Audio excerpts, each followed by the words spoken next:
Hi, everybody. Today is Tuesday, April 22nd, 2025, and our friend Scott Ritter is back with us. Welcome back, Scott.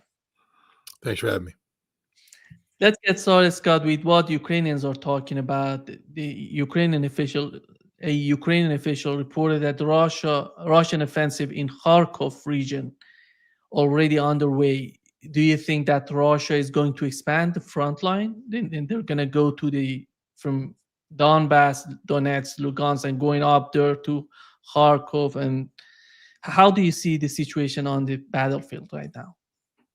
Russia is going to impose its will on Ukraine and on Ukraine's Western allies.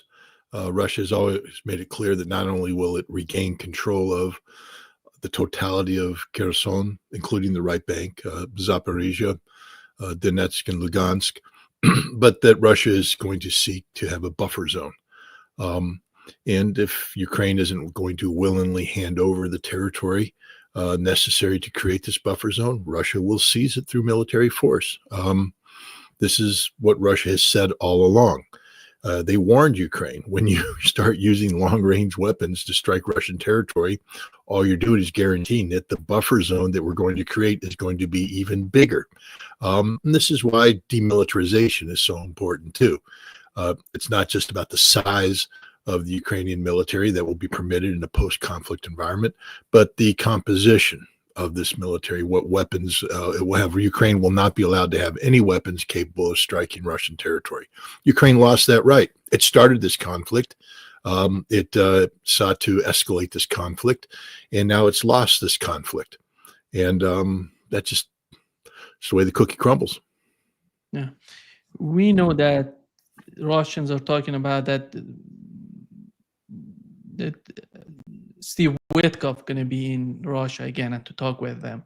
And Peskov said that Kiev has that Russia has no rush to negotiate with the United States. It seems the timeline on the part of the United States, Donald Trump wants to put an end as soon as possible. Russia doesn't see that they can get what they want from a Ukrainian settlement during a short period of time. What is the main concern on the part of Russia that they really believe that it would take time to achieve that? There's no concern on the part of Russia. Russia's not concerned by any of this. Russia doesn't care. Russia didn't ask for this. It's not Russia that went to the United States and says, please intercede because we're in a tough position right here and we really need your help to bring an end to this conflict, and we're willing to do whatever's necessary to make that happen. Russia never said that. Trump said, I want this war to end. Why? Because America's lost this war. That's the reality. Now, Trump wants to spin it. This is Joe Biden's war. It's not Joe Biden's war. It's Donald Trump's war. I want to remind everybody that Trump was president from 2017 to 2000 and the beginning of 2021, during which time the United States was actively training Ukrainian forces for the purpose of fighting the Russians. The U.S. Army has a slide that brags about training a battalion's worth of Ukrainian forces to NATO standards here, pointing to Western Ukraine, drawing an arrow so they could go fight the Russians over here. That's during Donald Trump's presidency. He provided the offensive weapons, the javelins and the stingers. This is Donald Trump's war. He was president when the CIA created 20 plus bases inside Ukraine to carry out espionage and other covert operations designed to bring down Russia. He knows what the objectives were during his presidency, which was to bring about the strategic defeat of Vladimir Putin's regime. Regime change was the policy of the United States during Donald Trump's presidency. Joe Biden didn't invent this. He just inherited it and continued it. So Trump is trying to disassociate himself from failed policy. He doesn't want to be the commander in chief when the whole thing collapses. He wants to create a scenario which allows him to say, I brought peace where Joe Biden only brought war. Trump says that this war would never have happened had he been president. I don't agree with that statement because Trump doesn't have the diplomatic skill set necessary to finesse this, especially when everything that Ukraine did in terms of aggressive posturing towards Russia were things that were agreed to when Trump was president. This is Trump's war, and Russia knows it. I mean, Marco Rubio knows it. He said this is a proxy war between the United States and Russia. Ukraine is the proxy. And Russia's winning this war. Russia's going to win this war decisively. What's in it for Russia? See, Russia says if you can end the war, if you want to fast track what we're going to get anyways, because we're getting everything we're asking for. We're not yielding on any of this because we're not losing. We're winning. So we're not going to back down on anything. If you want to help fast track this to bring this conflict to an end, maybe there's some things we can work out. We'd love to have normal diplomatic relations with you. We'd love to talk about, the economic benefits of normalcy. But when it comes to Ukraine, you don't get a vote. You don't have a say. And this is the lesson the Trump administration hasn't quite absorbed yet. Keith Kellogg doesn't get to come in out of nowhere and start drawing lines on a map and dictating outcomes and saying that the Zaporizhzhia nuclear power plant has to be occupied by the. Who is the United States to come in and take over? It's as if the United States is now, instead of being a party to the conflict, is the benevolent, the good witch of the West, Glinda floating down in her little bubble, and she's going to touch things and make things all better again. No, the United States is the problem, not the solution. And so why would Russia be in a rush to do anything? There's no timeline for Russia. They don't care. And if that hasn't become obvious to everybody, I mean, they would, again, if the United States can pull it off, get the Ukrainians to agree to everything, get Europe to back down, Russia will sign on to that. Why not? But the idea that Russia is going to yield anything to the United States is absurd in the extreme. They will yield nothing. This was a conflict of existential proportions thrust upon them by Ukraine and the West, including Donald Trump's United States. And, Russia won the war. Anybody who doesn't think Russia's winning the war probably should never, ever again discuss geopolitical things or military things. Or, there's no one out there can articulate any plausible outcome from this conflict other than a decisive Russian victory. That's the direction we're heading. For Europe to try and put more resources into this will only further bankrupt Europe. And understand that the concept of a European security framework is a larger discussion, a larger dialogue that Russia has linked to this conflict. In fact, that was the first thing Russia wanted to talk about before going to war, is European security framework. Imagine if, NATO had said, yeah, we'd like to responsibly engage with you back in December of 2021. And we understand Ukraine will never be a member of NATO. We got that. What would have happened? Kherson, Zaporizhzhia would be Ukrainian. Donetsk and Lugansk would have had a referendum. Who knows what that outcome would have been, but it would have been an outcome that would not have cost any more lives. Hundreds of billions of dollars wouldn't have been wasted. Millions of lives wouldn't have been lost.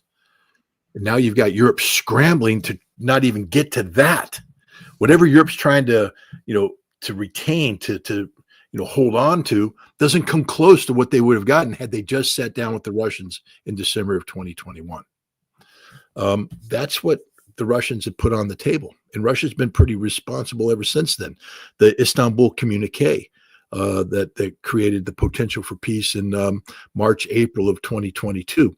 Extraordinarily lenient for Ukraine, extraordinarily lenient, given what we know. I mean, people tend to forget that we're not just talking about a CIA-sponsored coup d'etat in Kiev in 2014 that thrust ultra-nationalists into power who were murdering Russians seeking to commit cultural genocide against the Russians that prompted this Russian uprising. We're not talking about just that. We're talking about the Minsk Accords, when Russia actually turned the tables on the Ukrainian army and had them in Donetsk surrounded, could have destroyed the Ukrainian army like that. And instead, Poroshenko went crying to the Germans and the French, who intervened through the Normandy process. And next thing you know, we have the Minsk Accords, where they begged Putin not to kill the Ukrainian army. And Putin said, okay, we'll choose peace. And that peace was a peace that recognized the basically 1991 borders minus Crimea. I'm sorry, Ukraine, you fumbled that one. You had it. Again, had you not, done the coup and sought to, eliminate the Russians, Crimea would still be part of Ukraine. Russia's not to blame for any of this. Russia didn't start any of this. Russia is reacting to impetus brought in by the West that was designed to bring harm to Russia, linked to an overall policy objective of bringing Russia down. People tend to forget that. Who was president in 2014? Barack Obama. Barack Obama back in 2009, 2010 sought the 2010, the reset. But the reset was regime change. In 2011, Barack Obama sent Joe Biden to Moscow to sit down with the Russian political opposition and threaten Putin. Don't you dare think about becoming president again. The outcome will be bad for Russia and be bad for you. People tend to forget this history, that the CIA was actively working to bring Putin down, to collapse the Russian government, to replace Putin with Medvedev, who they sought to take control of and make him a Yeltsin 2.0. Nobody talks about this reality, but the Russians know. The Russians know everything. They put everything in the proper perspective, a perspective that's lacking in the West. Donald Trump has been seeking to bring down Vladimir Putin. In the United States, has been seeking to bring down Vladimir Putin for decades now. And the Russians have said, we're not going gently into that good night. They're going to rage against the dying of the light, but they're not going to die. Russia has stood up on its own 2 feet. Russia has, reconfigured its economy thanks to the stupidity of the West in the sanctioning. Again, everything that's happening today isn't because Russia said, oh, we're going to bring harm to the West. Everything, without exception, that's happening today is a reaction to the West not being responsible, including Russia's nuclear arsenal. I don't know how many times you have to listen to Vladimir Putin, talk at 2007 in the Munich Security Conference. Are you not aware of what you've done? We're not going to play this game anymore. The United States withdrawing from the ABM treaty. This is really not a smart idea, guys, because if you remove the ABM treaty, anti-ballistic missile treaty, and you start to deploy anti-ballistic missile systems, we will need to create systems that can defeat that. And then I think it was 2018, he finally gave his speech where he said, these are the new weapons. Are you listening to me now? Do you remember that speech? Are you listening to me now? Because he'd been speaking till he was purple in the face saying, don't do this. This is not smart. We don't want to do this. We don't want to invest this money into doing this, but we have no choice because of what you have done. Everything Russia has done, without exception, that the West takes exception to today is because of the irresponsible policies of the West. So why would Russia ever suddenly now bend the knee? This is issues that have been brought to a head. This conflict is existential in nature. It's an extension of decades-long policies designed to bring the Russian government down. They're not bending the knee. They're standing up. And they will beat anybody that tries to bring them down. But Russia, again, is the only responsible party out there, because there is no talk in Russia about marching on Europe, taking over Europe. This is an absurdity, a European fiction, NATO fantasy. Russia's simply talking about defending Russia. And for those who say, well, they've carried out a war of aggression against Ukraine to seize their territory, re-examine the history. As I've said, had Ukraine and the West been serious about peace, Ukraine would be intact today, wouldn't have lost anything.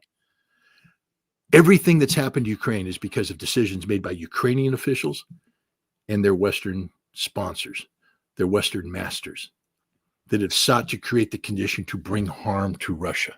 The fact that Russia isn't rolling over and playing dead, well, that just means that we didn't study Russia well enough. Scott, you've mentioned something so amazing about Joe Biden going to Russia and talking if it's not good for Russia to consider Vladimir Putin again being the president of Russia. If someone does that to the United States, what could happen? Russiagate, there was nothing that they made a Russiagate out of nothing. And if there were something like that, what could have done? It's unbelievable. Well, it's not just that, but let's put it in the proper context.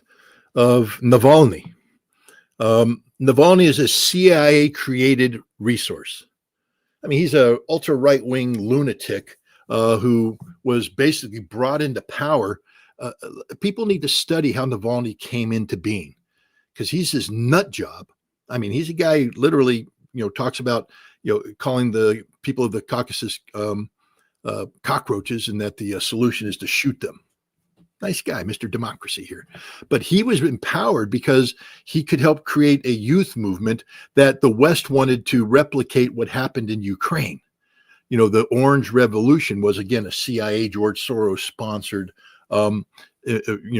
coup to get rid of Viktor Yanukovych, who won the election, not once, but twice, but they illegally and unconstitutionally ran it a third time to keep him out, brought in Yushchenko, who's an ultra-nationalist. The first thing he did was make Stepan Bandera a national hero. People forget this.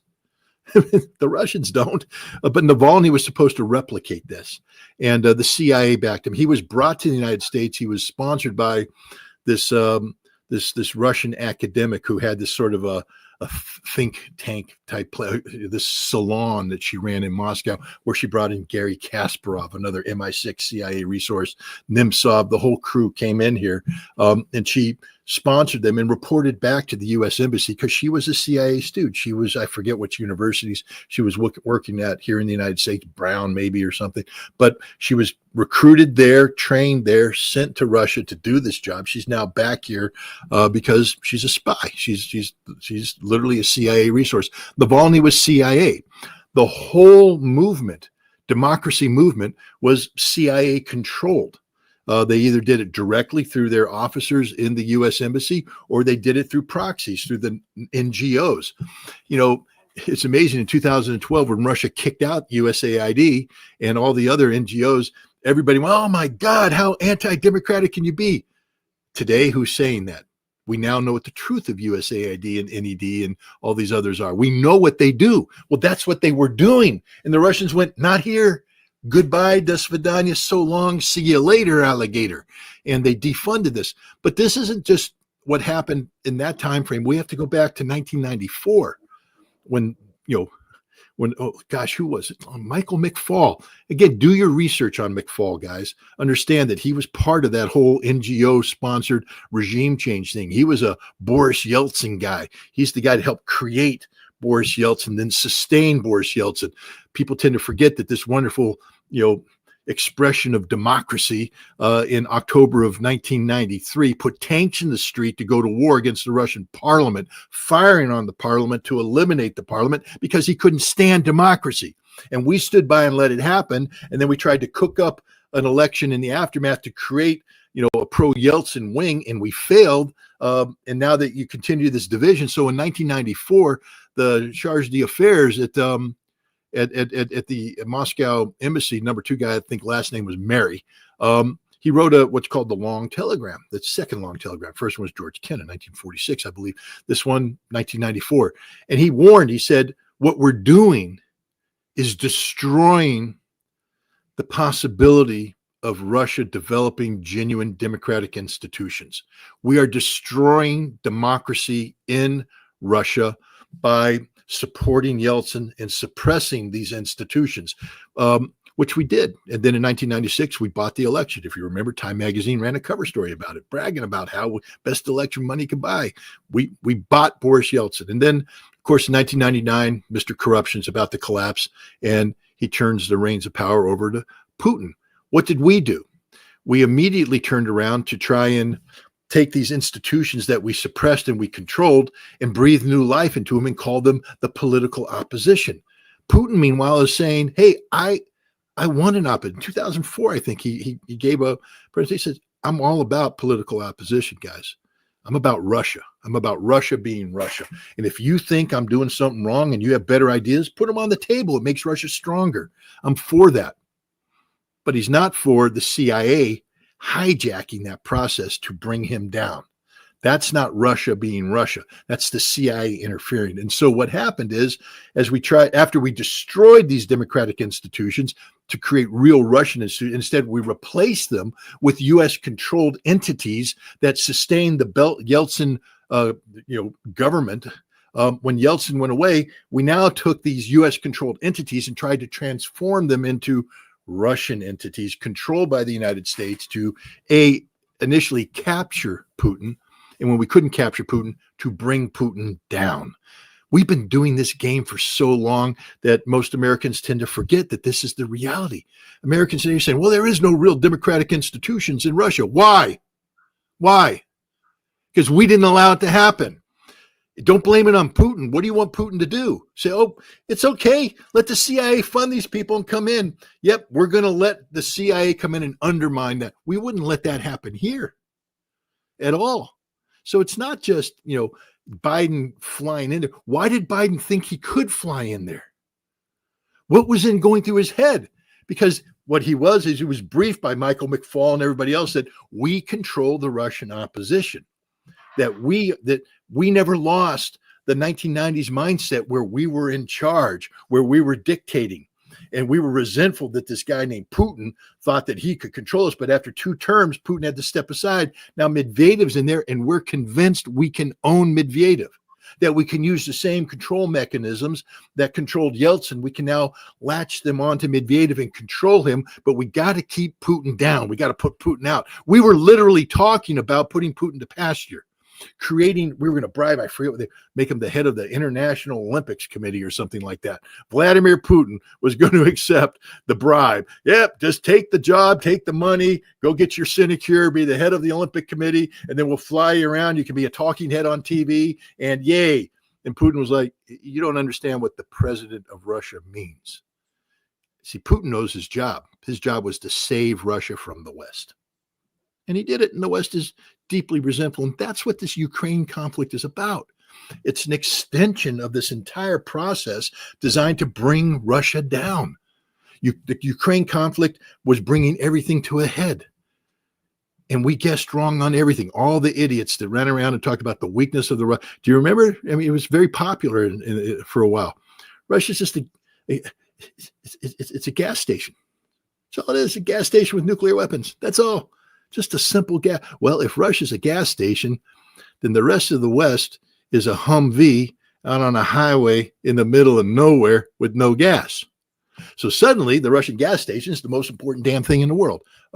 We got it all wrong. We guessed wrong about the Russian military, although I will say we just did Russia a huge favor. Again, though, sometimes the West, because people like me took a look at, I studied the Russian military, been studying it my entire life. And I saw the Russian military in 2008 going into Georgia, and I wasn't impressed. It was big, but it was cumbersome. It's, but what happened is the Russians also looked at that and said, we got to do better. They looked at the Georgians. The Georgians got their butts handed to them, but the Russians were watching Georgian light infantry, trained by the United States Marine Corps, by the way, maneuvering, communicating, maneuvering, tactically more proficient than their Russian counterparts. The Russians only beat them because they brought in a whole bunch of tanks and a whole bunch of artillery and blew these poor guys off the map. But initially, these guys are moving, communicating, maneuvering, and the Russians couldn't do that. The Russians were like, what the hell's going on here? Because if the Georgians had the backing of NATO and tanks and all that, we'd be getting our asses handed to us. The Russians realized that. So they started rebuilding their military. And I watched them as they rebuilt. And I bought into the paper reports. I looked at the paper reports and I said, well, the Russians have learned their lesson. They're buying the new equipment. They're reconfiguring the military. What I didn't expect was the level of corruption that existed in the Russian military. And we're finding it today. I mean, these generals were using this new infusion of money to enrich themselves. When they talked about mobilization centers, they created these mobilization centers and they worked with the military commissars and everything to bring in the money. But instead of stocking up these places, many of them just pocketed the money and kept old stuff there because they said, there's never going to be a large ground war in Europe. We don't need to worry about this stuff. We're just going to pocket this stuff. Other general officers, the economy of a military in transition means that a lot of money is pushed down to these generals to do things, to get things accomplished, because it becomes not a conscript military, but a contract military. So money is out there and people were just pocketing money. Things that were supposed to be getting done weren't getting done. They were working with corrupt civilians. And so there was an expectation of a certain level of proficiency on the part of the Russian military that didn't happen when the Russians began military operations in 2022. The Russians still performed. The Russian military is very adaptive. Their officers learn quickly. It's probably the most adaptive military in the world. But the corruption, mobilization, when Putin ordered 300,000 men to be mobilized, it was a cluster, you know what, in certain areas. Guys were showing up. There's no uniform. Now they fixed it. They arrested people, and they're still arresting people. I don't know if you saw, they're arresting generals from the general staff to this day, people who were supposed to be building up the Kursk defenses, pocketing that money. And then the Ukrainians attack, and they're like, where are the things that are supposed to be here? The Russian military today is being purged of corruption. And the people that are replacing the corrupt officials that had dominated it for so many years are combat veterans, guys who have learned the cost of corruption and have zero tolerance for corruption. So this war has actually been a huge, bonus for the Russians, because they've been able to break free the rust and the identify the problems, grease things up, replace parts, put parts in. They have a streamlined military today that is just a kick-ass machine, just a straight-up kick-ass machine. Is it perfect? Nope. Nothing's perfect in this world. Is the Russian bureaucracy cumbersome? Oh, yeah. It's less cumbersome today, though, than it was. And now when the Russians invest money into things, that money is being spent on what it needs to be spent on, because there's zero tolerance today for corruption in the military, not in the special military operation. Zero tolerance. And where it's identified, it's rooted out, they're arrested, etc. And so I guess Russia should thank the West, because we've actually turned them into a very, not just combat efficient group, but overall, we've improved the processes. We did the same thing in the economy. The economy was still, up until 2021, 2022, the oligarchs still had a big say in the economy. One of Russia's big problems was the inability, as businesses succeeded in Russia, as resources were, sold or consumed, money was taken out of Russia and not being reinvested into Russia. So whatever growth Russia was getting was being brought in by foreign investments, which further weakened Russian governmental control and influence over the economy. This was a problem for Vladimir Putin and his entire government. How to fix this? Well, they couldn't just divorce with the West. That would create political problems.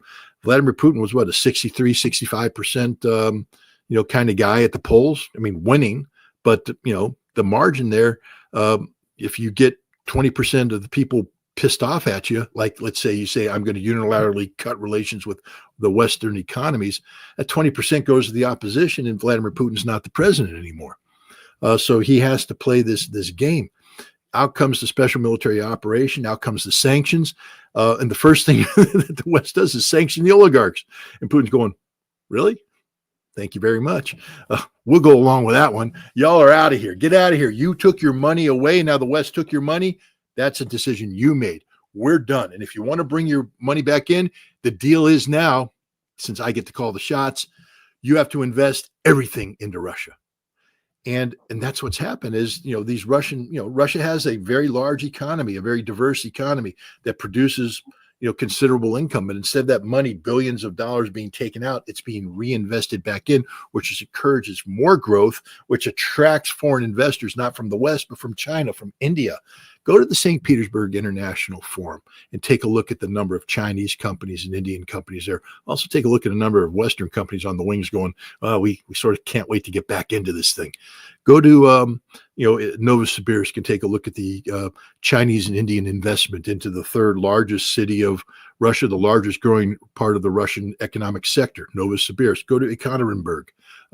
Again, they have economic forums. Look at the list of Chinese and Indian companies investing into Russia. The Russian economy is just out of control in terms of growth and et cetera. Everything the West tries to do to strangle it backfires. And so the Russian economy is in a much stronger position today. And the reason why I'm bringing all this up is to say there's nothing the West can offer. To say, well, we'll lift sanctions. The rest are like, please don't. Please don't.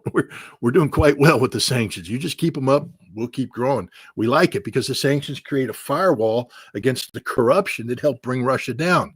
Russia is like, let's call the corruption equivalent to a heroin addiction. Russia was addicted to the Western economic investments. And like any addict, you recognize this is bad for you, but you can't walk away from it. Man, they just made Russia go cold turkey. Russia's free of that addiction. No more shakes. Russia's got it figured out. They don't need the temptation of the West coming in. And it would be a betrayal of Russian companies. Russian companies step into the vacuum created by the withdrawal of the West to replicate what the Western companies were doing, especially in consumer-oriented goods, fashion, etc. And these companies are doing quite well. They're succeeding. Why is Russia now going to say, well, we're going to go ahead and bring back in the Western competitors to undermine what you've done? No, Russia's going to protect its industry, protect the Russians that have done well by who were loyal to Russia, didn't flee Russia, who stayed in Russia, built up new businesses. The West has nothing to offer Russia except this. If the West can accelerate the end of this conflict, Russian lives will be saved. That's the only thing Trump has, is to say, I can help you save lives. But you're talking about Russia, who in a couple of weeks is going to celebrate the 80th anniversary of the victory over Nazi Germany. They're going to have their Victory Day celebration. That's a day where they remember the 27 million dead. I just want to bring that number up one more time so people understand the scope and scale that we're talking about. 27 million died in the ultimate existential struggle between the Russian version of good, which is them, and evil, which is Nazi Germany. We happened to agree with it at the time because we were their allies fighting against evil, Nazi Germany. The Russians understand that Mother Russia must be defended. And the vast majority of Russians today recognize that whatever they think about how this conflict started, I think a lot of Russians were confused. There was a group of Russians that, had bought into the West and were sort of sympathetic to the Western narrative and maybe thought that the Russian propaganda was exaggerating what the West was doing in Ukraine and the danger of Ukrainian Nazism. There were a lot of, Ukrainian influence in Russia, and many people were saying that's exaggeration.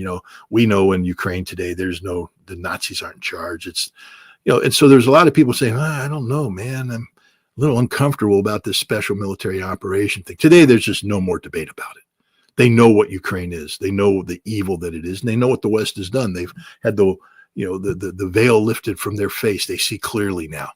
And they understand that this is an existential war. I already spent a lot of time talking about why it's existential, discovering the history. I'm not making this up. The Russians understand the existential nature of this conflict, which means that Russia must win, because to lose means it's the end of Russia. This isn't, like America withdrawing from Afghanistan. Oh, geez, it's inconvenient conflict. Let's just get out of Afghanistan. It's not America withdrawing from Vietnam. It's not America withdrawing from Iraq. If Russia loses this war, it's the end of Russia, because that is the goal of the people fighting Russia, to break Russia up into tiny little pieces, to bring it down, to strip it of its wealth, to keep it permanently subdued. And no Russian's going to go for that. As Putin has said, a world without Russia isn't a world worth living in, and nobody will be living in it. That's how serious this is. That's why I always tell people, you really want to defeat Russia, because if you do that, we all die. Because at the end of the day, the missiles get launched. But this is where we're at today, this existential struggle. The Russians are not going to yield on this. Would Russian mothers love it for their sons to come home? Yes. But my God, Russia's at the stage right now where the mothers are going back to World War II. I tell people, you can't ignore Russian history. You can't ignore Soviet history. Go to what was Stalingrad, today is Volgograd. Go to Mamiya Kudgai. Look at the Motherland Calls. Look at that statue of a Russian female gesturing forward towards the Nazis, calling her sons forward to go and fight the enemy. And then right beneath that, as you walk up, there's a pool, and there's a mother cradling the body of her dead son. He's dead. He died. She sacrificed him for the greater good. This is where the Russians are today. It's a mindset the West doesn't quite understand. Russian mothers are sending their sons off to fight and die in a war they view as existential. It's almost Spartan-like. Come home with your shield or on your shield. But you're going off to save the motherland, save Rodina, save, that which makes this all worth living, save your family. This isn't a war of choice where the Russians are going, there's all this talk about the Russians going off for the money. Look, economic in an all volunteer force, a professional force, you have to pay your people. There's no doubt about that. But the Russians are volunteering. There's no shortage of troops. Even the West has to acknowledge that Russia can generate the kind of force mobilization just through the contract system without any additional mobilization. They can do this for years, that there's millions of Russians ready to come in and do this fighting, because this is about saving Russia from the West. That's what this war is about. And in the West, we don't get it. We continue to buy into the stupidity of this was, a war of territorial acquisition. No, it's not. Russians aren't going to die for territorial acquisition. Russians are going to die to defend the motherland. Mamayev Kagayev, the motherland calls. That's the Russian women of today. The wives send their husbands off. The mothers send their sons off. That's what's happening here. Unlike Ukraine, where they have to go around and thump people on the head and drag them out to go and fight in the front. Two totally different mindsets, which brings us back to Trump's peace plan. The Russians don't give a damn. They don't care. It's a joke to them. All this stuff about traveling around trying to convince people that the Russians have made it clear to Steve Witkoff what their terms are. And there's no yielding on that. Witkoff's going to go to Moscow. He's going to hear from the Russian government the same thing he's heard before. These are our terms. You can't bribe us. I mean, what's Witkoff going to? We'll give you Ukraine. Well, Steve, we got Ukraine. Well, maybe we'll talk about giving you the other four territories. Steve, we've got those. Well, maybe Steve, we got if we don't have it now, we're going to get it. That's just the way the cookie crumbles, man. So I don't think the Russians they don't give a damn. Look, Putin on Victory Day has invited President Xi of China, Modi of India. That's the big three right there. That's Putin, Xi, Modi together on Victory Day, celebrating this thing. This is a huge event. It's one of Marco Rubio should really be fired over this, because a good Secretary of State would have had a very major senior American delegation in Moscow for this event. That's what a good Secretary of State would have done. And if Marco Rubio's principles don't allow him to go because he's deep inside, he hates Putin and he hates Russia. We know he does. We know he does. We know he's sabotaging this whole thing. He's not on Team Trump. He's on Team Rubio. But there's no reason why J.D. Vance and Pete Hegseth couldn't have gone together with a contingent from, pick an American division that fought in World War II that met with the Russians, and send a battalion of American soldiers, 500 strong, to march in formation, wearing their World War II uniforms, march down in Red Square as part of this procession, because, my God, at one time we stood side by side with these brave Russians and we defeated Nazi Germany. And we should have an American delegation there, and America should be proud of the 80th anniversary of this, and not making common cause with the Europeans who tend to forget, who've written the Russians out of the history books, where you have idiots talking about going to Kiev on May 9th. What's happening on May 9th in Kiev? The Russians in the ruins of this city were taking Nazis and hanging them by the neck in mass executions. And yet the Nazis are in power today in Kiev. And we're making common cause with them. It's an embarrassment. It's disgusting beyond belief. We belong in Moscow next to our true allies, the people that we once fought with to save the world from this scourge whose ugly face is reemerging in Europe as we speak. I mean, my God, we got the Germans talking about, sending more troops and equipment and stuff to the Ukrainian Nazis, as if they haven't learned their lesson. Anyways, enough on that. Scott, you've mentioned the buffer zone that Russia is thinking of right now. Do you think that buffer zone would include Odessa, Nikolaev, going up to Kharkov? I think Odessa will be demilitarized.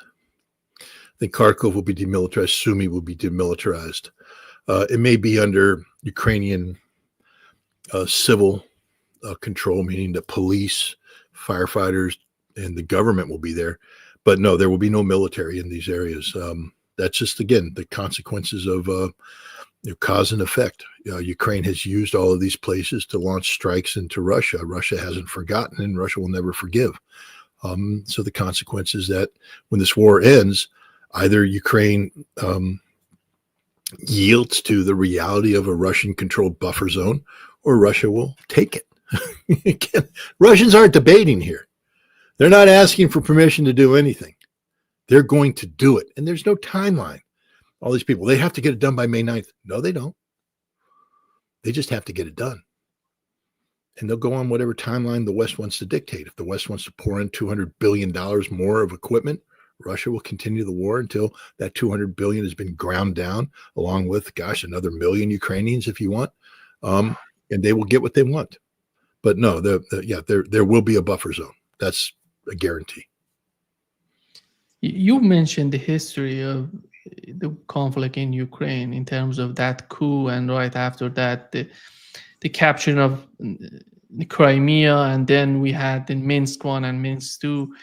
We know that one of the main concerns on the part of Russians in terms of the conflict in Ukraine, the war in Ukraine, was the ethnic Russians who were the government in Ukraine was treating them, was attacking them, killing them.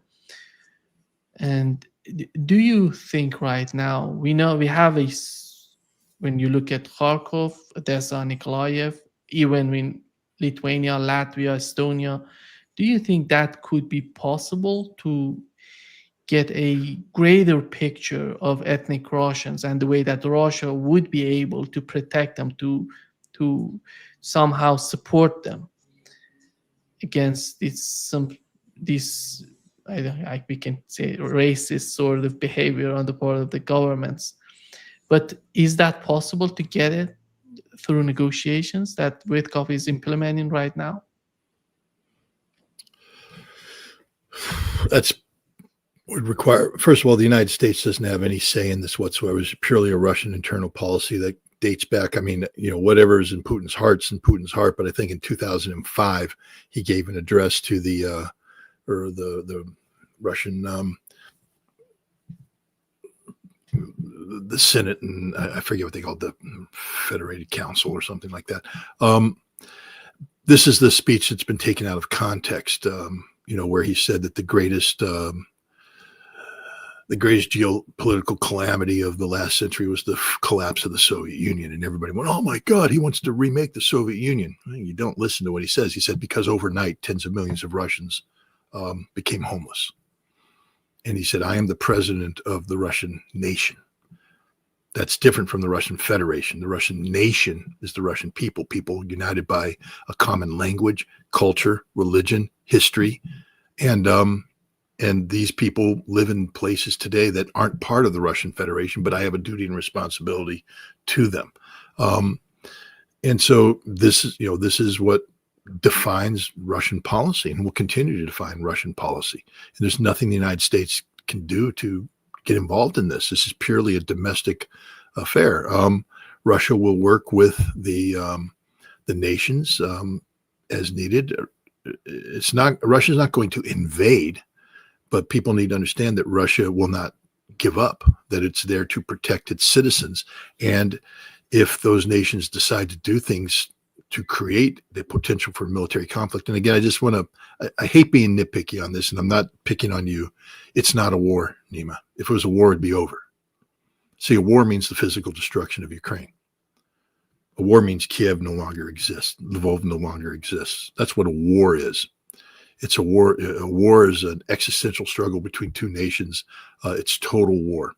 where it's people against the people and you're seeking to physically destroy something. Russia's not seeking the physical destruction of Ukraine. If it was, Ukraine would be physically destroyed.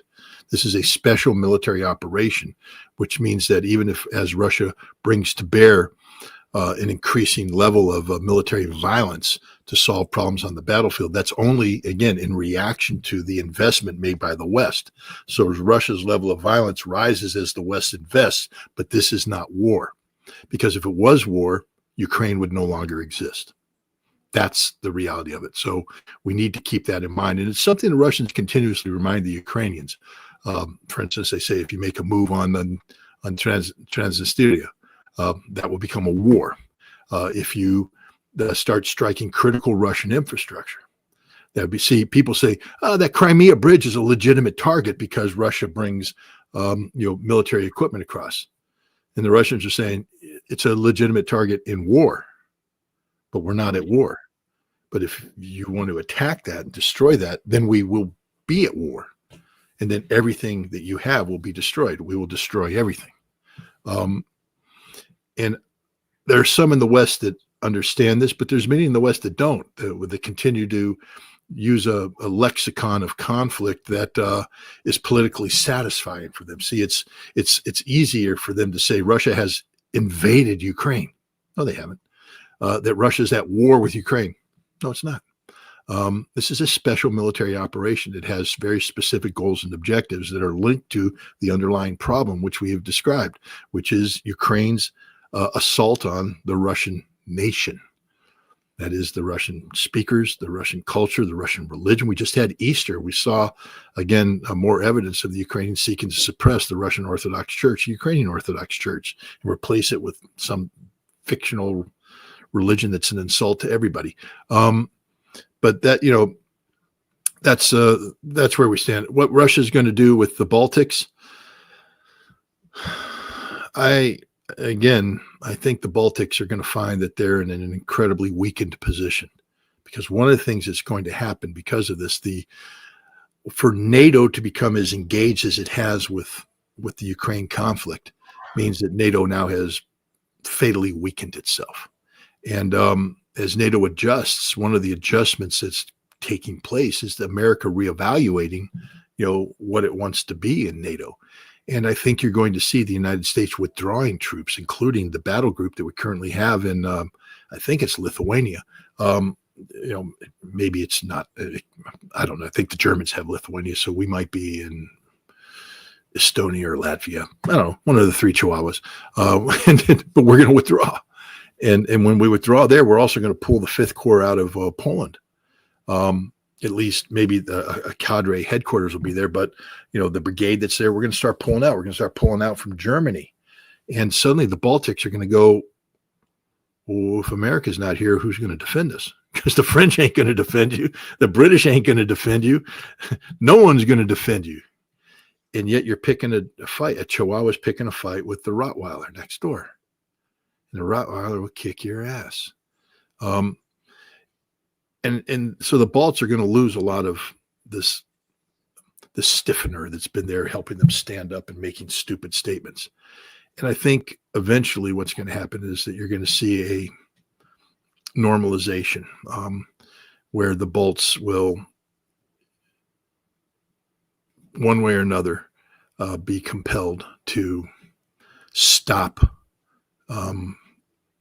attacking the native Russian population, stop tearing down Soviet-era monuments, and start behaving in a manner that is conducive to normal relations with Russia. Right now, the Balts honestly believe they're in a state of war with Russia. I mean, they all this warlike talk, and they believe NATO's there to back them up.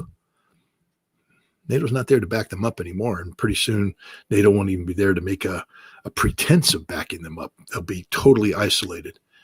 And when that happens, I think you'll see they'll have to make adjustments. Russia's not going to invade the Baltics unless the Baltics do something stupid like try a naval blockade against Russia, or try to isolate Kaliningrad. Then that's the end of the Baltics. And again, because of this conflict, Article 5 protection is no longer what it once was. Trump isn't going to send America off to fight and die in war against Russia if the Baltics create a crisis of their own making. They're on their own in a European army that wants to come to but how are they going to get there? So, I think you're going to see that the Russians will continue this policy of defending the Russian nation, but nothing Steve Witkoff can bring to the table, because that was the original question, is can Witkoff have any bear? It's not even going to be brought up. It's none of his business. And if I were a Russian negotiator, I'd say, yeah, time out. We don't talk about that with you. This is our issue. We talk about it with the people who are suppressing the Russians, but we don't talk about this with you because it's none of your business. As time goes by, do you find the difficulties between the United States and Europe growing or diminishing? Because today Euronews reported the EU considers replacing Ukraine's Starlink with European system over mask unpredictability. It seems that they're seeing Trump administration somehow different from what they think about Ukraine. And how is that going to influence the talks between the United States and Russia? You've mentioned that how important Europe is in terms of if Donald Trump was able to force them or somehow convince them that their benefit would be to put an end to the conflict in Ukraine. One of the problems is that Europe is in a flux. We just pick it apart. The irony is probably the most stable leader in Europe today is Giorgia Meloni. And, she spent a lot of time over here in the United States talking with Donald Trump, meeting with Donald Trump, and positioning herself as if to say, I'm not with them. I'm not with these other guys. We're here. We have our differences. We have our disagreements, but I want to be your friend. Macron, I think today just said that he's considering snap elections for the parliament this summer. Why? Well, because they just arrested Marine Le Pen, and the political consequences of this. So he's making a decision now that he could try and nip the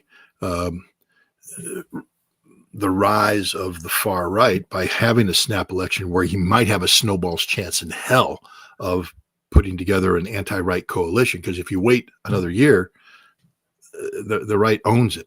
I think it's too late. I think because this was predicted even at the moment of the arrest, that the right is going to be pushing for snap elections this summer to seize control of the parliament. And then once they have control of the parliament, to compel Macron to resign as president.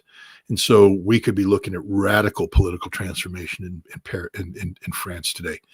So that means that if you're an American negotiator and you're listening to Macron pontificate stupidly about Ukraine, that this problem resolves itself by this summer.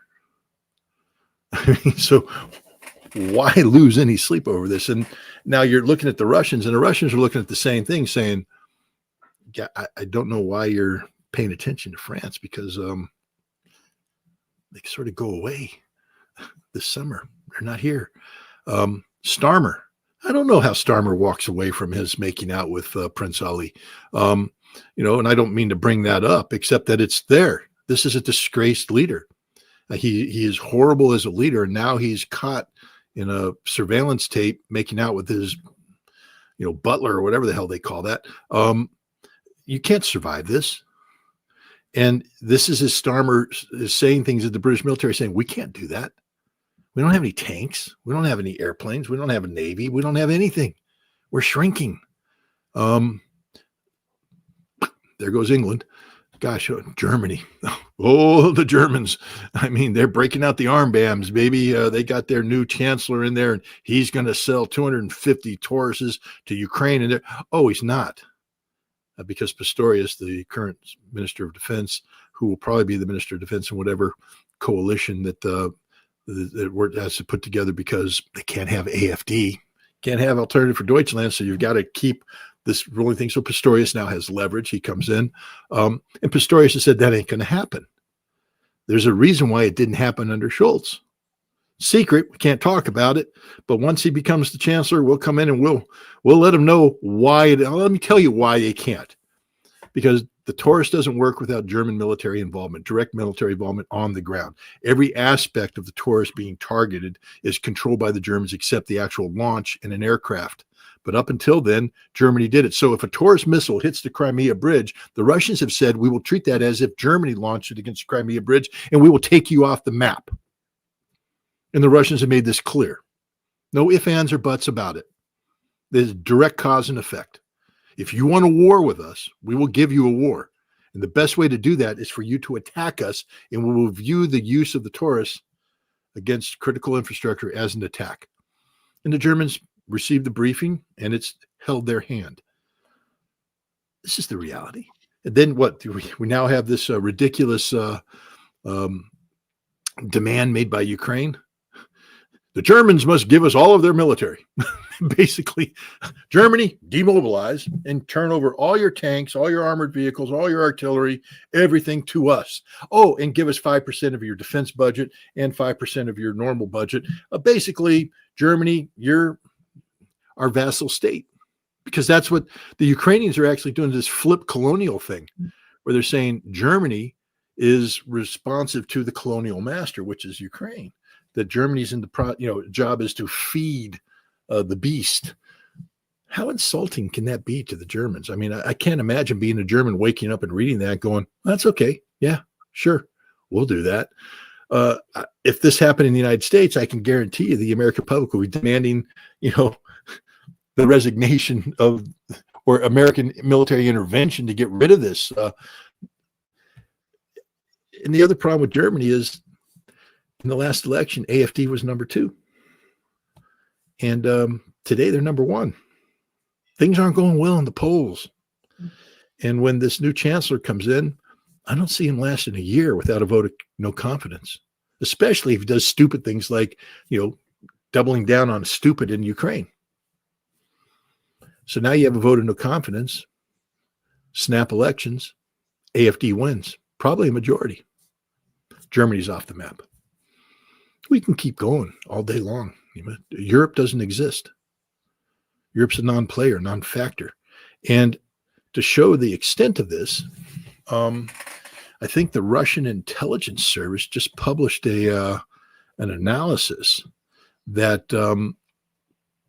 it's the 250th anniversary of something. So what happened 250 years ago? Let's see, 2025, 1825, 50th. Oh, the 250th anniversary of the Lexington, of America firing on the British at the Battle of Lexington.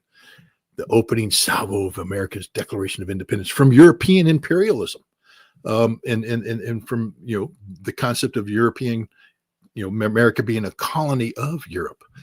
And this report basically says that Europe is still that power.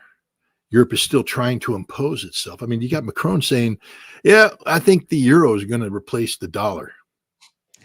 Now, did you see what Donald Trump said about BRICS? He said, if you try to replace the dollar, what's going to happen to BRICS?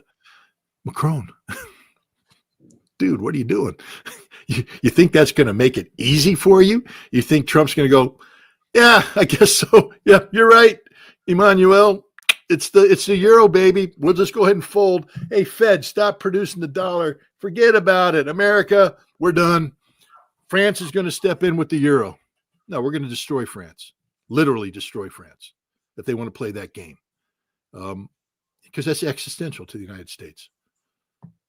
So Macron will have to back down from that. But it only reinforces the point that Europe's not our ally, not our friend. And I've been saying this for some time now. Europe is a dysfunctional continent. It's a great place to visit. I grew up there. I loved growing up there. I mean, there was nothing better. 1980, I got a Eurail pass and I traveled all over Europe with a backpack. And I went up to Norway, camped in the fjords. I went to Switzerland, camped in the mountains. I stayed on the beaches in Nice. I went to not Mexico, to Spain. Sorry, Spain's. And everything in between. Italy, the whole thing. It was a wonderful, wonderful experience. And the Europeans are a wonderful people. Their culture is amazing. I've traveled to Europe frequently in the decades that have followed. like I said, I grew up there. I mean, so, but I've grown, as a teenager. Yeah, I know our high school, they sent us to Reims Cathedral and we did the whole rubbings and we're like, oh my God, the cathedral. High school, all you're doing is going, think I can ask her out to the prom? Think she'll go to the prom with me? I mean, that's where your mind is, football, prom, baseball, Reims Cathedral. You're like, yeah, this is nice, but oh, she's looking good. I mean, it's where your mind is as a teenager. But as you grow older, you become more mature and you start to appreciate these things. And when I go to Europe, I am looking at the beauty of Europe. I'm looking at the culture of Europe. I appreciate it. I appreciate the scenery. I appreciate the history. I appreciate everything about it. But I also, because I know the history of Europe, I know the reality of Europe. Europe is a dysfunctional place populated by people that historically hate one another. They tried to create this artificial construct at the end of the Second World War. But we see it falling apart as we speak. It never really worked. Look at the Poles and the Germans. They don't like each other for just cause. And now they're talking about redrawing the borders and the whole, Silesia may come back. Who knows where it's going to head? The whole conflict with Ukraine is part and parcel of European dysfunction.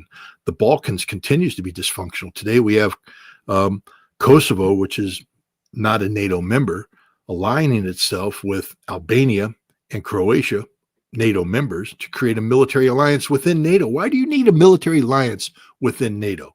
Because Kosovo is not a NATO member, and Kosovo feels threatened by neighboring Serbia, which is also not a NATO member.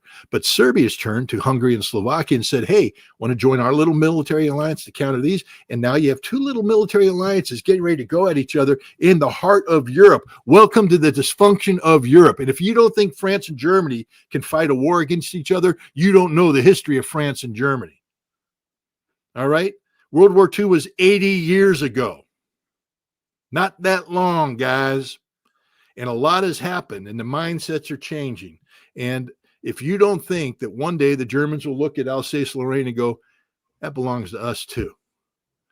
And the French will go, oh, no, it doesn't. And now you got the French and the Germans going at it again. Guys, Europe is dysfunctional. This European Union is a joke. And so is the euro as a unified currency, because Europe can't sustain it. So Europe's going to collapse. And as it collapses, it's going to become more and more selfish. It's going to become this giant black hole of chaos and anarchy. And the Russians wrote this paper and they told the Americans, that's the enemy, guys, not us.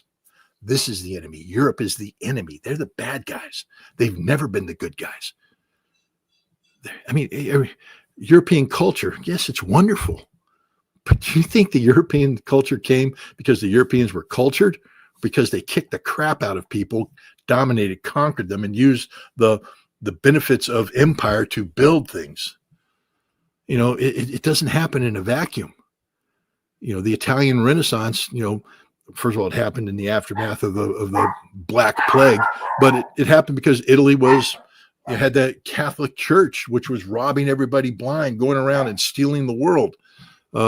French Empire, the Spanish Empire, the British Empire, all these things that happened are because of empire, because they went out and they stole resources and brought them in. My dogs are so upset with what I'm saying now. Anyways, I just think that right now we're looking at a new reality where Europe is fundamentally broken and Europe's going to go through a sort of a regression. And the Russians are pointing out to America that it's in our interest to, I don't even know what's going on. Maybe there's a FedEx guy out front, or the FBI. If you hear freeze, don't move. The FBI is coming back to say hi to me. Hey, because I called them out the other day. They came into my house and they were looking for all my personal electronics because I somehow was in covert communications with the Russians on something. And they came to this desk and they stole this computer. They stole they stole everything. But in my drawer, you remember we were going to talk at the same. Yeah. Yeah, but in my drawer, there's all these thumb drives. Even this cute little one that I've had since my girls were in high school has all their FBI. I want to tell you what's on this thing. All their high school papers are on this thing. So come and take it. You guys might want to read these. But here, these are, these are my family photographs. My mom sent this to me. It has all our family history on it. You might be interested in that. There's some pictures of me when I was like 10 years old. That could help your investigation. And over here, these are like documents that I sent to the Russians for my visa. I think that's here. But you left this here, guys. One hell of an investigation you did here, thinking I'm a national security threat. You come into my house, you rip everything apart, and you leave the thumb drives. The thumb drives are where the shit's going to be, you morons. And you left it because you weren't serious about the investigation. If you were serious about the investigation, you would have done a serious sweep. But you didn't. You were just here to piss me off, to scare me, to intimidate me, to get me to back down. So if they're out there, who knows? Maybe this time they'll finish the job. But you'll get big ratings because you'll see the little red dot, and then my head will disappear, and everybody go, wow, Scott Ritter got killed on Neema's show. That's awesome. Best ratings you could ever get. But the dogs shut up, so I don't think it is the FBI, unless they've gone covert and they'll come through the windows behind me. But anyway, sorry about that.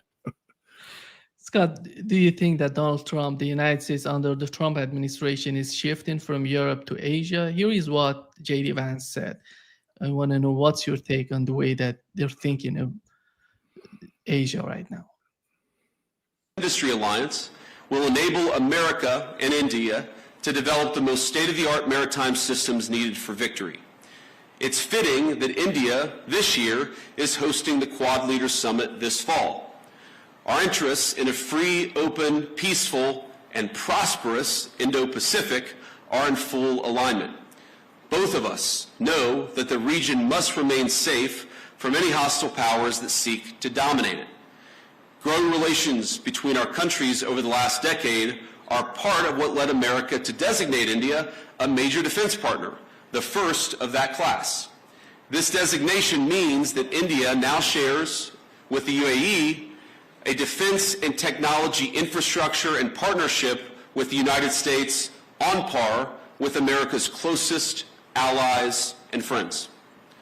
But we actually feel that India has much more to gain from its continued defense partnership with the United States, and let me sketch that out a little bit.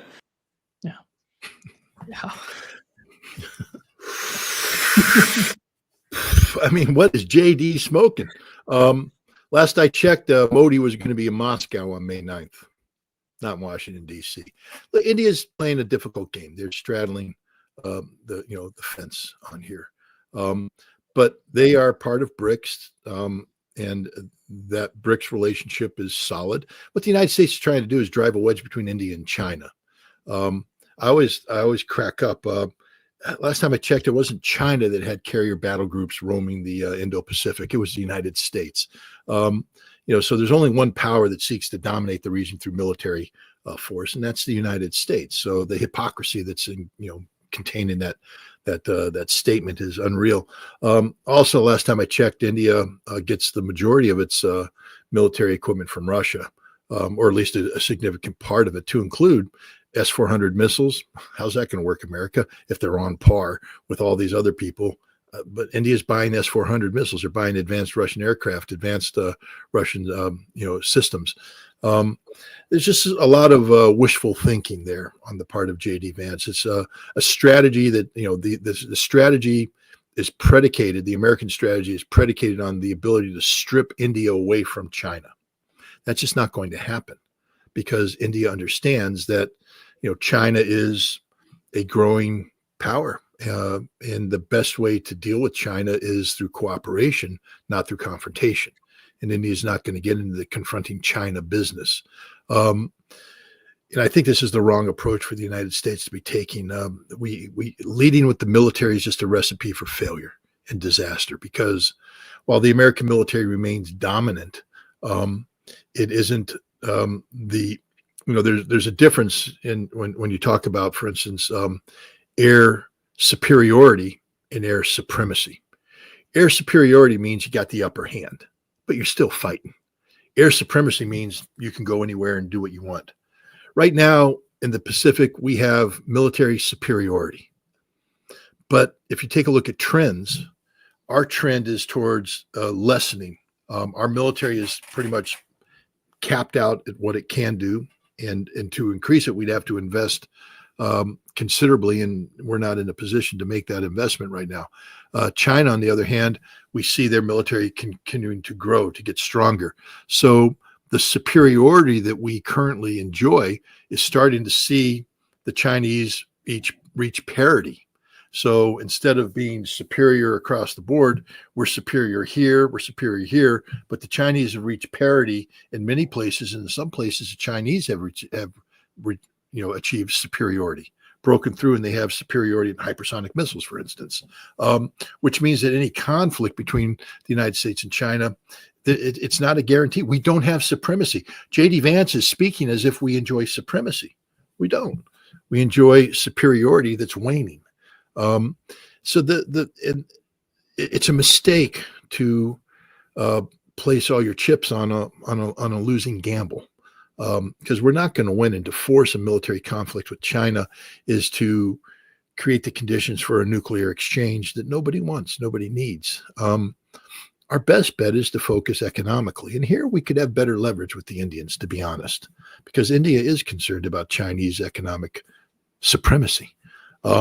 And what we need to do is do to the Chinese economically what the Chinese have done to us militarily, where we need to challenge China economically so that their superiority, which they enjoy right now, becomes parity in certain areas. And then so you get some sort of balance and equilibrium that then compels the sides, instead of viewing each other as, perpetual competitors, to start to say, we can start to collaborate for mutually beneficial relations. That's what we should be working on. And I think there's a lot of leverage there, because there's a lot of nations in the Pacific that are concerned about Chinese economic supremacy. But as long as the United States leads militarily, that means we're fighting the wrong fight. And J.D. Vance is articulating the wrong fight there. The other problem is for J.D. Vance to make that statement, it requires a total recommitment of American resources to the Pacific, which is why the United States is seeking to disengage in Europe and disengage in the Middle East. The European disengagement is going to be complicated by the failure of Donald Trump to achieve a peace settlement between Russia and Ukraine. I am not optimistic. Because I think Russia has set forth its claims, and I don't think the United States has the political ability to impose these on the Europeans and the Ukrainians. We could, but we've complicated things at a time when we should be seeking economic leverage over Europe. We went ahead and went all in on tariffs, and so we lost that lever. We can't threaten this thing. We already hit them with it. So it's not like we can sit and go, well, if you don't support us, we're going to do this and that. We already did it. So there's no incentive for the Europeans to back down on Ukraine. In fact, it creates a sort of a insular, mindset that said we have to work together, to push back America, and the best way to do that is to continue doubling down on Ukraine. So we've made matters worse. In the Middle East, Iran is it's essential that we achieve a negotiated settlement with Iran. And there's optimism here, but here the United States, is it capable of divorcing itself from Israeli influence? And we just had Trump issue some sort of statement where we're on the same page, Benjamin Netanyahu. Well, Benjamin Netanyahu said that the Iranians must get rid of their whole nuclear program. I think Iran is doing what you and I have talked about. It's what I've been saying needs to be done all along, which is restrict their program to 3.6, 3.7%, scoped and scaled to what's needed to have peaceful nuclear energy. This, I think, Iran can justify, and the world will support it. The Russians will support it. The Chinese will support it. Everybody will support it. And I think this is the path that Iran has taken. And I applaud them for it, because it's wise. I know that people out there mad at me because Iran should get out of the NPT and make nuclear weapons. No, Iran should be doing exactly what it's doing. The thing is, can the United States, think strategically here? Because originally Trump said, all I want to do is get rid of Iran's nuclear weapons capability. We want to walk Iran from that. And right now we have a deal being framed that can achieve just that. Great victory. Nobel Peace Prize winning stuff, Donnie. But he can't say no to Israel. I mean, this is one of these things. Again, I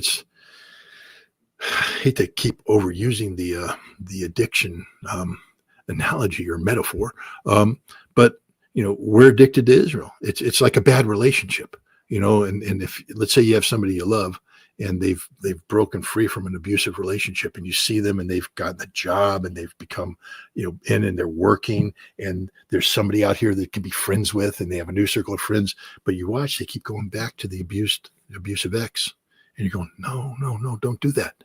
That leads to drug addiction. That leads to prostitution. That leads to whatever the hell you were doing when your life was ruined.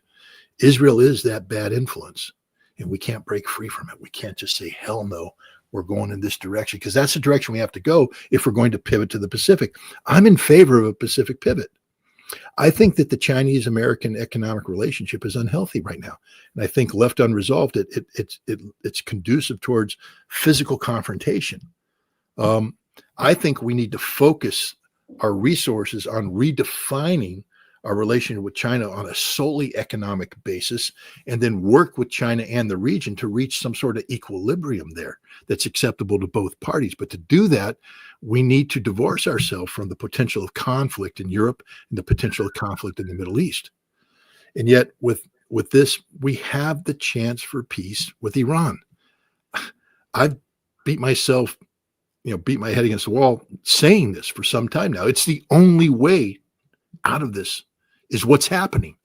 And I thought it was cool, but then I watched Trump just backtrack.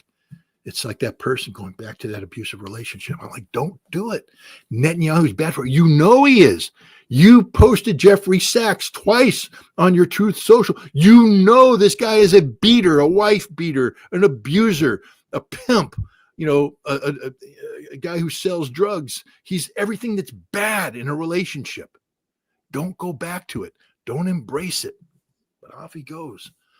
I mean, it's frustrating as an American, but it's also frustrating as a person who trying to, promote peace, because a lot of what I try to articulate and argue is logic-based, fact-based analysis. This relationship with Israel is irrational. It's irrational behavior.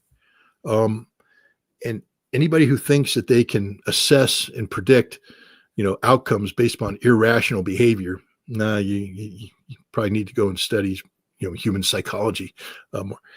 This is bad. I don't know what's going to happen here. I'm hopeful that the Russians and the Chinese will work with the Iranians to keep them on course, keep Iran on track, and get a framework agreement that everybody recognizes accomplishes the goal of bringing Iran down from a nuclear threshold power, and yet allowing Iran to retain pride, sovereignty, etc.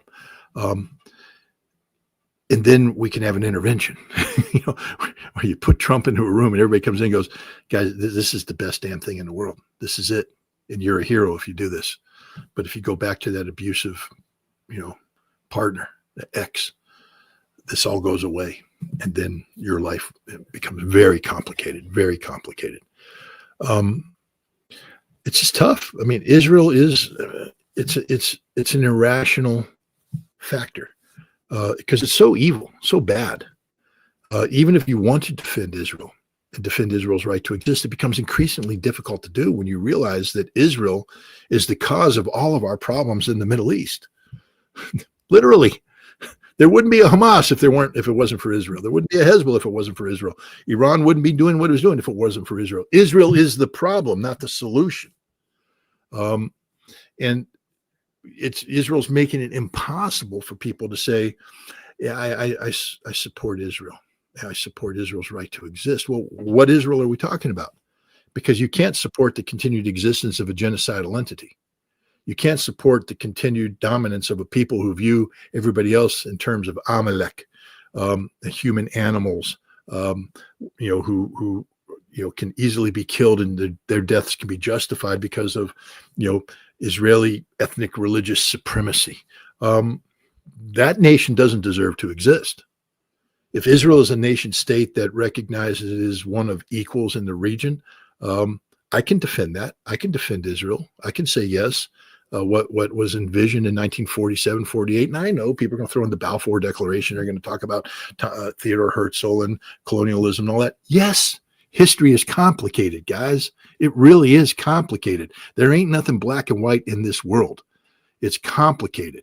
But, you know, the world made a decision that the state of Israel will exist. And I can get behind that. I can support the existence of the state of Israel. But it also means you have to support the existence of a state called Palestine as an equal state. How we get these two entities to be created, it's a problem, big problem. But you can't even engage in that problem set when Israel is manifested in its current structure, where it's talking about a greater Israel. The greater Israel is a game changer. You can't support greater Israel. That means that Israel, if Israel says our existence is predicated on a greater Israel, that means that your existence is no longer justifiable. If you define yourself in terms of greater Israel, not 1947 or even 1967, I think many people can get around the 1967 borders.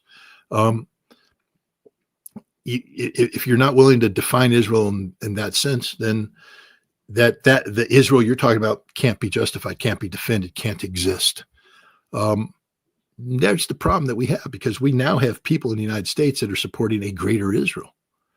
And this is a death sentence for America. It really is. It's not, good things will not come from that.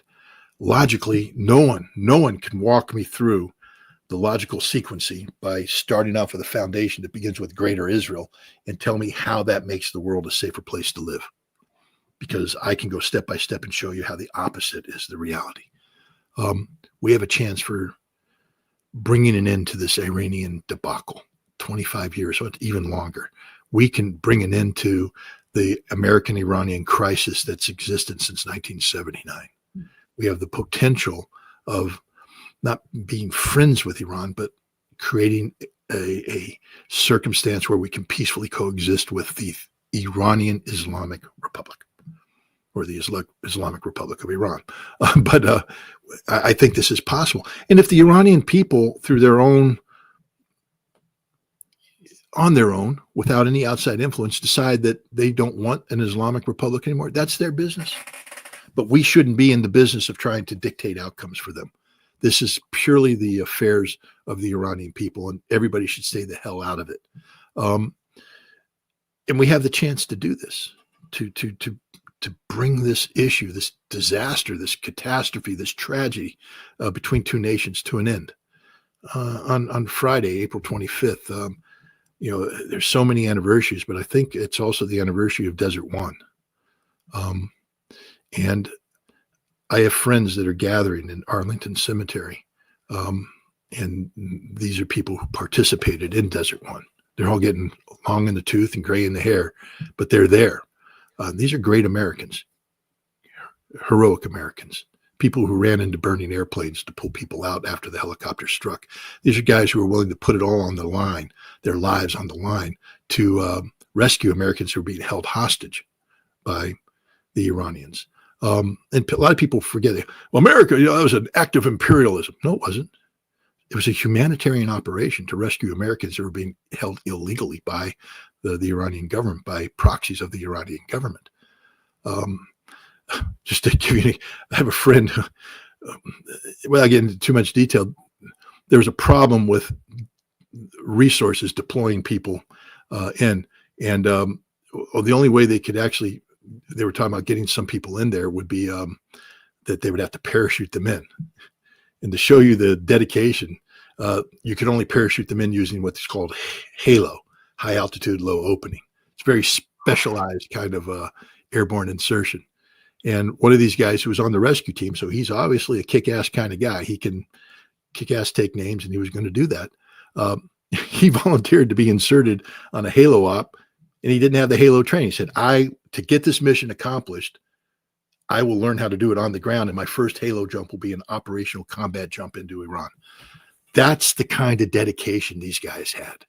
They were so committed to doing things for the United States, to defending America, to rescuing Americans.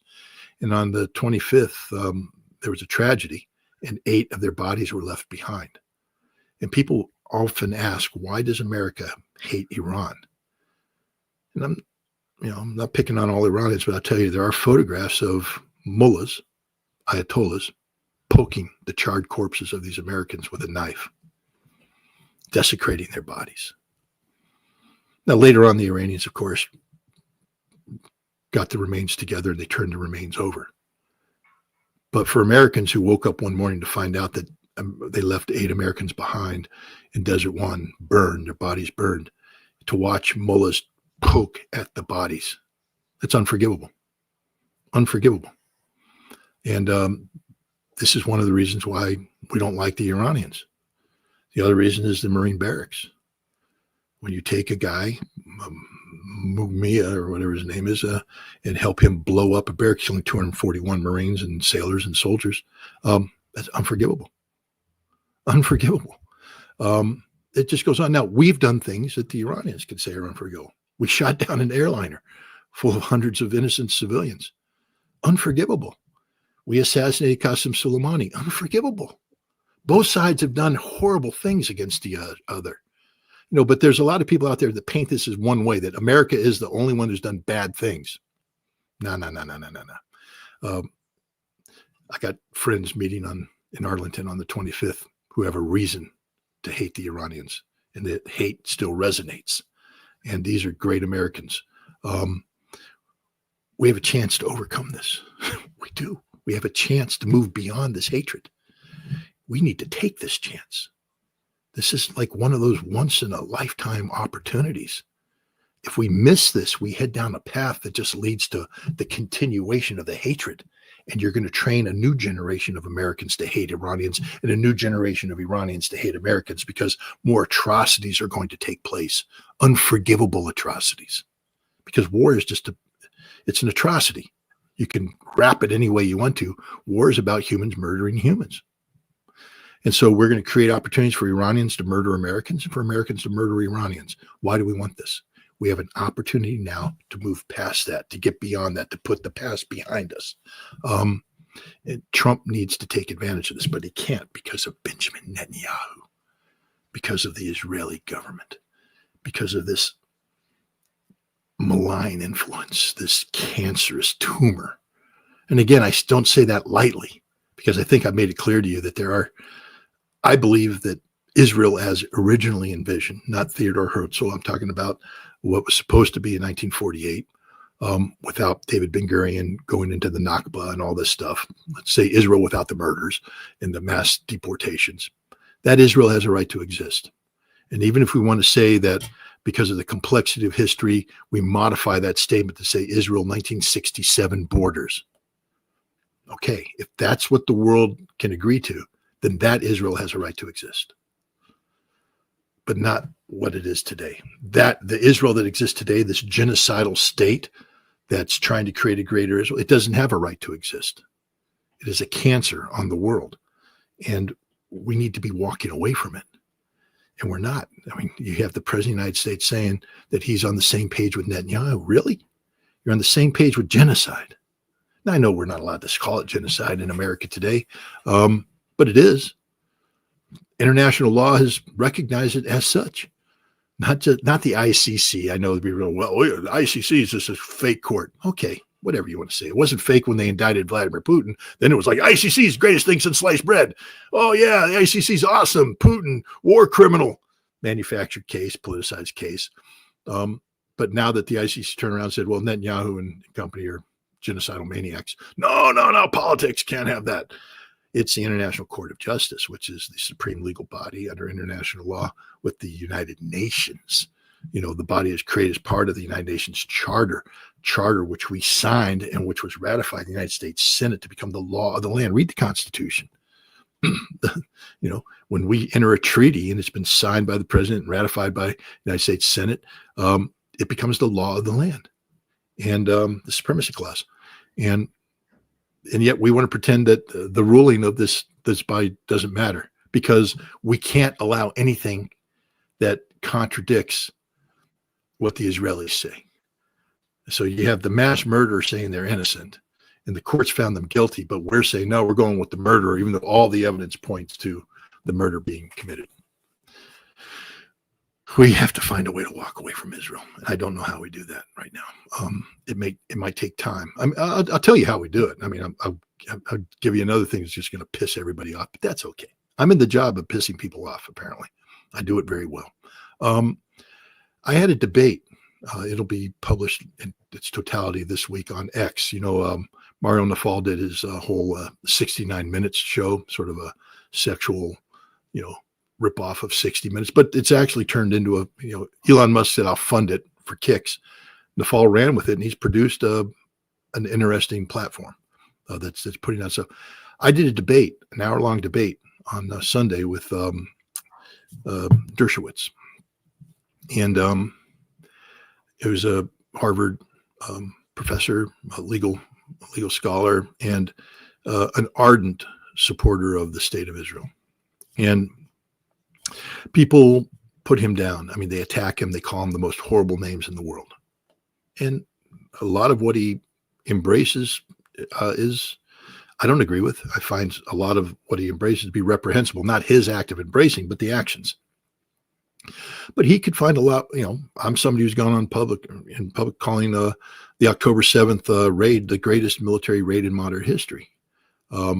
People take exception to that. I'll defend it. I know why I'm doing it. But he can say that's repulsive. Okay, so now we have Alan Dershowitz saying, Scott Ritter's a repulsive individual, and I will never talk to that son of a bitch because he does this. And Alan Dershowitz is a son of a bitch who's repulsed by everything. Well, what kind of debate do we have then? What kind of dialogue do we have? Non-existent. So instead, because when I didn't find out till late that Alan Dershowitz was going to be the person, and I started doing my crash research on his positions, and I could have taken one of two tactics. I could have done what everybody else has done and just jump on Dershowitz, slam him, and turn this into a shouting contest and all that. Nothing would have been accomplished by that. Been there, done that, got the T-shirt, and the two sides aren't any closer together. Or I could engage responsibly, which means that I let Alan say what he has to say, and I say what I have to say, and let the audience make decisions for themselves. Let the audience sort it out. And something amazing happened. We actually had a conversation. Imagine that, a conversation. Instead of shouting, instead of this, that, the other thing, a conversation. So much so that when we finished, Alan Dershowitz was like, I want to do this again. This is what we need to do. Do you understand the victory that was achieved right there? To have Alan Dershowitz say, I want to have a continued dialogue with Scott Ritter, who has embraced concepts that Alan Dershowitz finds repulsive. But because I was respectful, because I listened as much as I spoke, and because I allowed him to make his statement and I countered by making my own statement, not by attacking him, we created a constructive piece. Now there's going to be people angry because they don't want to move this issue forward. They want to destroy. They want to attack Alan Dershowitz, bring him down to achieve some sort of moral victory by slamming him. But nothing gets accomplished there. And the people that want that, they say they want that to happen because they're supporting the Palestinian people. How many Palestinian children died today? And what did you do to stop it? All you Alan Dershowitz haters. All the people that hate Alan Dershowitz so much that, my God, we're so furious at Scott Ritter for having a conversation with them. What did you do to save Palestinian children today? Because the only way you're going to save the Palestinian children is to get the Israelis and the Palestinians to start talking to one another. And one of the best ways to do that is through example. Set the example to create the conditions for a conversation, for a broader conversation. Because right now, nobody's talking to anybody. It's just hate, hate, hate, hate on all sides. And you know where I stand. I've just told you, I can't defend Israel the way it's currently operating. I just wrote a very, some people would call it a repulsive article in my Substack that linked, that basically linked American Zionism to, I used a analogy of the green wasp. Basically, it turns American cockroaches into zombies. And I talked about the zombification of America and the parasitoidal tendencies of American Zionism. Alan Dershowitz could have read that article and said, I will not have a conversation with this guy. I will not talk to him. But see, I could read Alan Dershowitz's defense of Israel and say, I won't have a conversation with him either. I don't agree with any of that. And then where are we? Nobody's talking. The bombs are still falling. The Palestinian children are still dying. How do we save the lives of the Palestinian children? And this is my challenge to the pro-Palestinian people out there. What are you doing to save lives? Not a goddamn thing. Really, to be honest with you, not a goddamn thing. You haven't saved a single life. All you've done is further an environment of hatred that's conducive to continuation of violence that will result in dead children. The only way you get the children to stop dying is to get the Israelis to stop dropping bombs. And if you think that Hamas is going to achieve this military victory where that happens, no. The victory that could be achieved by continued violence is one that will be played out for a period of time that will require Israel to devolve from within, meaning the economic collapse, societal collapse, etc. Not the occupation of Israel by Hamas or any entity, but Israel consuming itself. And I supported that outcome during the 15 months of conflict in Gaza. But then Hamas made its gambit. They did their thing. They weren't defeated, but they didn't win. And as a result, Israel survived. Now, Israel is not out of the water yet. Israel can still collapse. But this collapse could be managed in a different way. See, if you're seeking the existential erasure of Israel through collapse, then you're going to have to sacrifice the Palestinian people.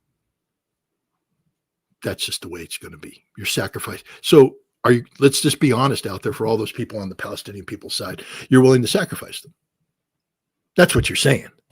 That you want this resistance to continue so that Israel continues to be constrained to bring about the potential collapse of Israel down the road. But in order to do that, the violence has to be sustained against Gaza to justify this. And you want more dead Palestinian children. Just admit it. Admit it. Be honest. You want to sacrifice the children of Palestine. Stop showing me photographs of dead Palestinian children. Stop putting those videos up there if your next verse is the resistance must continue. No.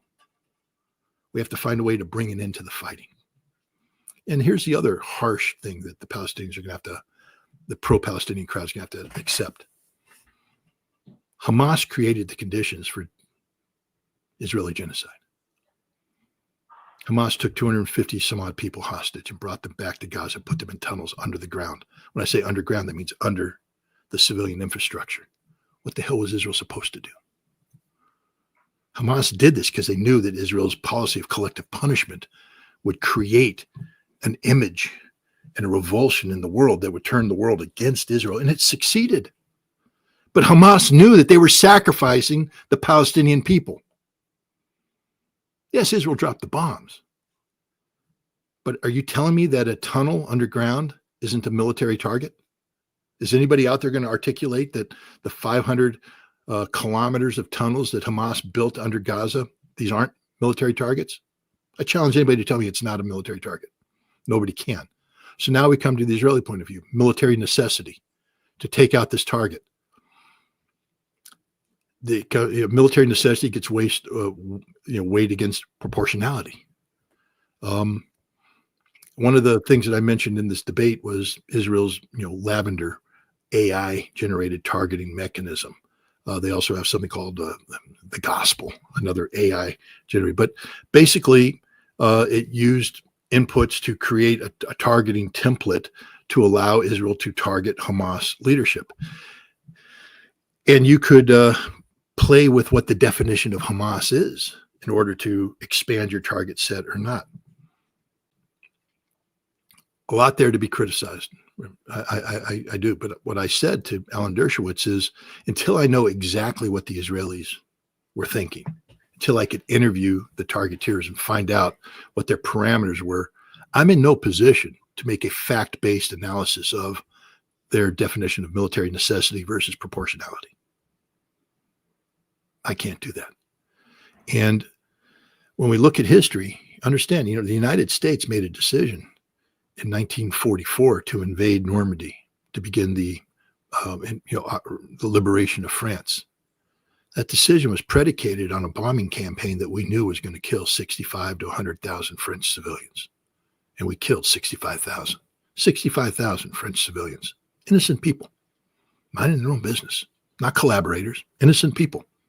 And we blew them off the face of the earth. We bombed their cities. We bombed their villages. We invaded. We slaughtered them.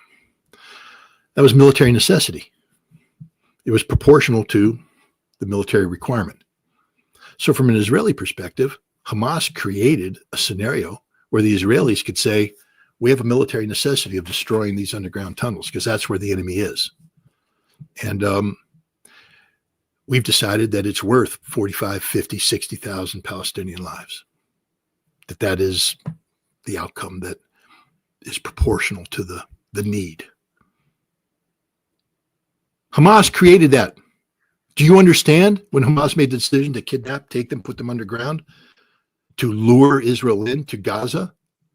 Yes, the Israelis dropped the bombs. Yes, and there's no defending Amalek. There's no defending what the Israelis did, what their battalions became, these dancing cheerleaders of death, these snipers who killed innocent Palestinian children. Hind Rajab. There's no defending that. Having a 6-year-old girl in a car crying next to the dead bodies of her relatives as a tank comes closer, saying the tank's here, and have the tank open up point blank with a machine gun killing her. You can't defend that. You can't. That's genocide. That's murder. But it wouldn't have happened if Hamas didn't take 250 people hostage and bring them in, put them in tunnels. And nobody wants to talk about that. Nobody wants to talk about that side of the equation. There's a lot of blame to go on both sides. And we are so far into this conflict now that we have to understand that you can't just turn this into a black and white good versus evil. Yes, genocide is evil. But how do we stop the genocide? How do we stop the genocide? And you can only do it by talking. You can only do it through dialogue. So that's why I had this discussion, this debate, this dialogue with Alan Dershowitz. And it's a big victory. Not because I won the debate. Some people might even say he got the better of me. I don't know. That's up to people to judge. But to me, the victory is Alan Dershowitz said, I want to continue this conversation. I want to continue this dialogue. And see, the next time we can focus in on other issues. And because we're not insulting each other, not because we're not trying to, suppress the other point of view, we're listening and responding. We can tighten the dialogue. We can start to identify things. Alan Dershowitz said he's in favor of a two-state solution. Now, what his definition of a two-state solution is, I don't know. I mean, I think I do know, but the point is, you see, we're suddenly are defining a solution to the problem. We're starting to shape it out. That's progress. It's a dialogue. This is what needs to happen. This is why I promoted this dialogue between the United States and Iran. People said, "Oh, you're threatening Iran. You're creating the conditions to justify U.S. military action." No, I'm not. I'm telling you, the only way out of this is through dialogue. And the logical dialogue is the dialogue that talks about bringing down Iran's nuclear program from the threshold status it enjoyed to one that is solely defined by its legitimate needs for nuclear energy, which is what's happening today. I'm saying the same thing for Israel and Palestine. The only way out of this is dialogue, discussion. And you're going to have dialogue with people you may not like, people who believe in things that you don't believe in. Do you think that Steve Witkoff and the Iranian foreign minister want to go partying with each other? Do you think that the American, military people advising Witkoff can get along with the IRGC? I don't think so. Maybe down the road, but there's just too much bad blood between them. But they're talking. They're talking. And this is what we need to do with Palestine and Israel, is get them to talk. And there's a lot of issues that have to be resolved. But if you're not trying to achieve that outcome, all you are is a facilitator of the continued murder of Palestinian children. And I say this with all sincerity to everybody out there who claims to be pro-Palestinian. If you're not working towards a negotiated end of this conflict, all you're doing is facilitating the continued death of Palestinian children. I think your point is so important. We need to talk. And thank you so much, Scott, for being with us today. Great pleasure, as always. No, thanks for having me. We'll see if this survives YouTube's censors. Take care, Scott. Okay, bye.